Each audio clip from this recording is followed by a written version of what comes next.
So my friend pointed out something about a philosophical subject,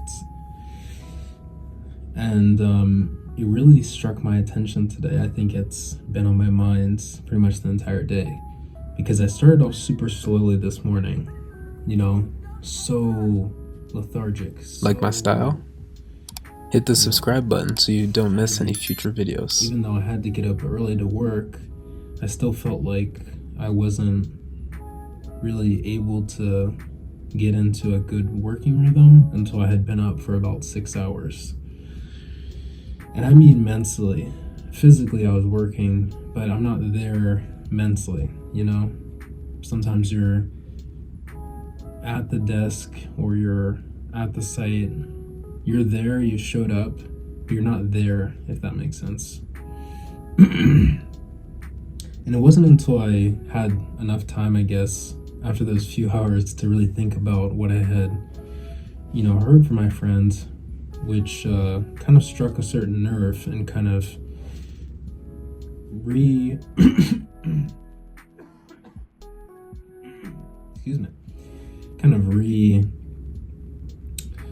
it shifted the way I was thinking about the day. He mentioned something about the idea of hell, and his view on hell was kind of derived from nihilism. And I just found that so fascinating, At first, it's an easy thing to agree with. It's easy to be on board with that.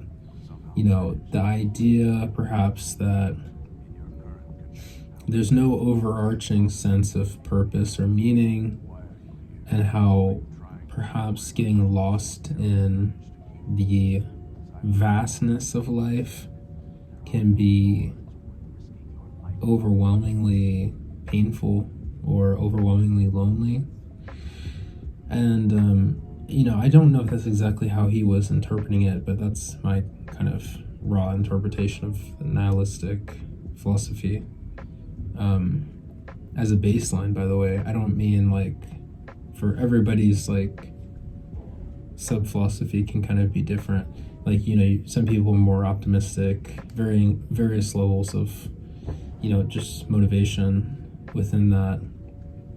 But just the framework itself of not having perhaps a structure that is intrinsic to life itself, and moving through everything given that.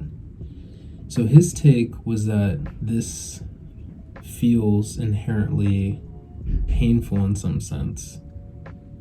And what I found interesting is I completely disagree.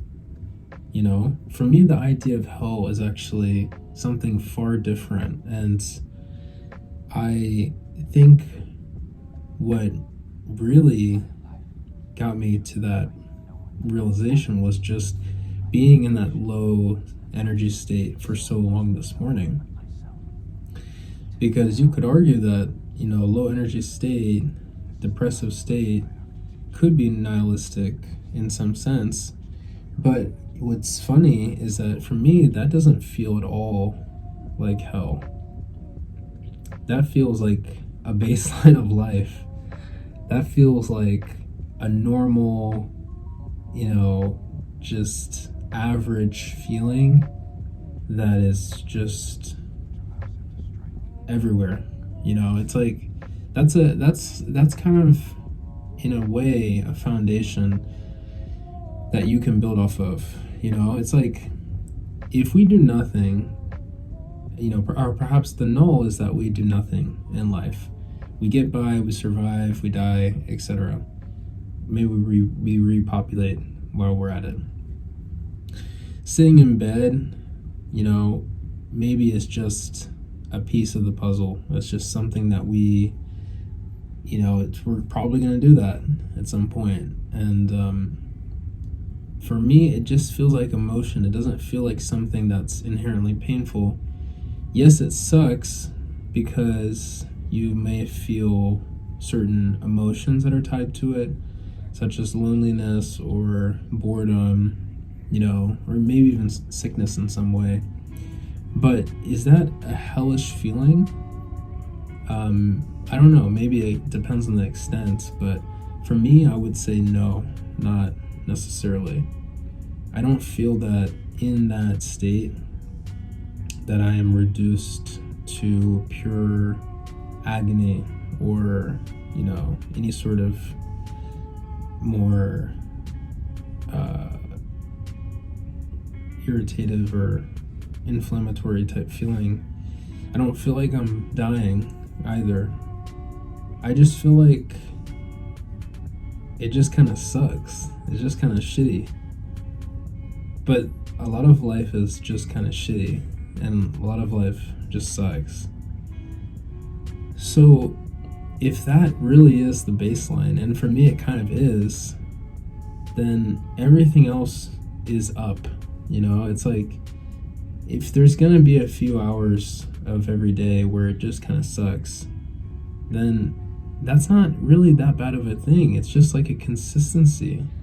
And once you learn how to factor that in and, work around it, then like anything else, it just becomes another part of the routine. And, for me, I think my idea of hell actually stems more from my thoughts on potential. And it doesn't have anything to do with nihilism. It has more to do with humanism, not being able to reach, the version of myself that I envision in my dreams and in my, mind, this picture of me that it's not about the material aspect of everything, but this version of me that has tried certain paths and that has succeeded in certain goals. To not become that person in some sense is hell, or to not be on the path to become that person that I envision. Because the hellish existence for me has to do with not fulfilling ambition, and not for anybody else's sake except for my own. It's not about humanity in the sense of bearing the responsibility to evolve. It's more of being a person in this world and the obligation to yourself to grow because you are a human. So I'm not even looking at it from the sense of all of humans, like the scope of humanity, just on an individual level. It's like you feel that obligation to yourself to just continue to try. And that's an interesting thought. It's like the moment you stop trying, the moment that you give up, to me, that is what hell is. It has nothing to do with nihilism, So that's just something that I was really fascinated by, and it actually shook me from that depressive episode that I had this morning. Because I was glued to the bed. Like, the moment I finished work, maybe it has to do with the timing, because I had to work from 5:30 to 8:30, and then I was glued to the bed for another 2 hours after that. It could be because of the time, but it's interesting how, the moment that really processed, everything shifted.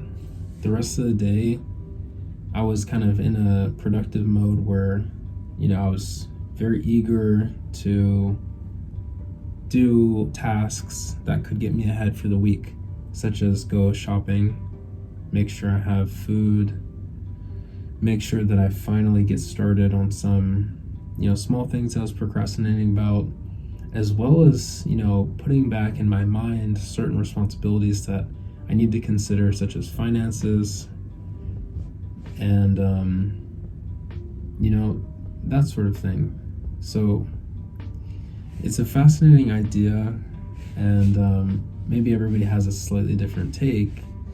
I don't think hell is something that has to be derived from an absence of purpose per se, because all of us feel that absence of purpose at times.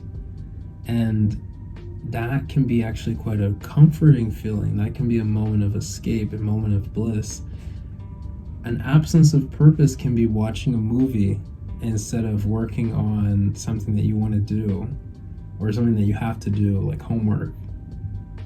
And that's not that bad, you know? So I'm not sure, again, if my friend had a different picture of that, and that's something I'll probably follow up with him on. But I actually hope that that message can kind of help somebody who might be perhaps like stuck in that mindset, because it's easy to be consumed by, you know, the vastness, and we are bottomless in the sense of our loneliness, our feelings of inadequacy, our self-pity. Those can reach the depths that we can't even comprehend. But, you know, just keeping in mind that those are all human emotions. Nothing that we feel isn't human. So, if we consider that, then we could also define hell as perhaps something that is just within our own psyche.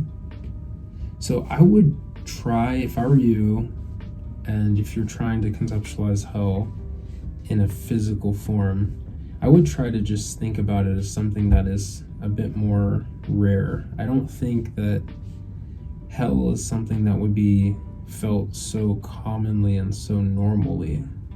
And if it is, then maybe, you know, your life really does suck. But if it's something that you feel on a daily basis, it's hard to imagine that that's hell, because that is essentially, you know, becoming such a commonplace item of life that it will start to feel more, I imagine, routine. And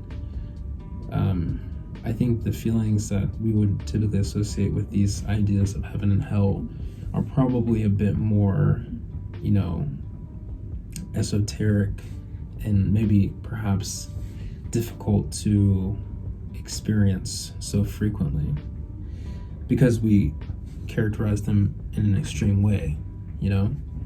So that's an interesting discussion, and we'll love to hear any thoughts if anybody has anything to add or to comment about it.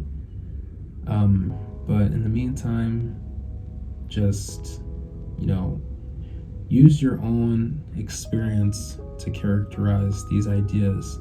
Unless you're religious and you'd use a book or some other material to do it for you, you know, base, you know, your observable reality on what you understand from your own life, because doing that is always going to be a nice stepping stone to, you know, beginning to better comprehend the world around you. And you can use other people, of course, to maybe give you new insight or the vocabulary even to better describe and visualize and understand what you see.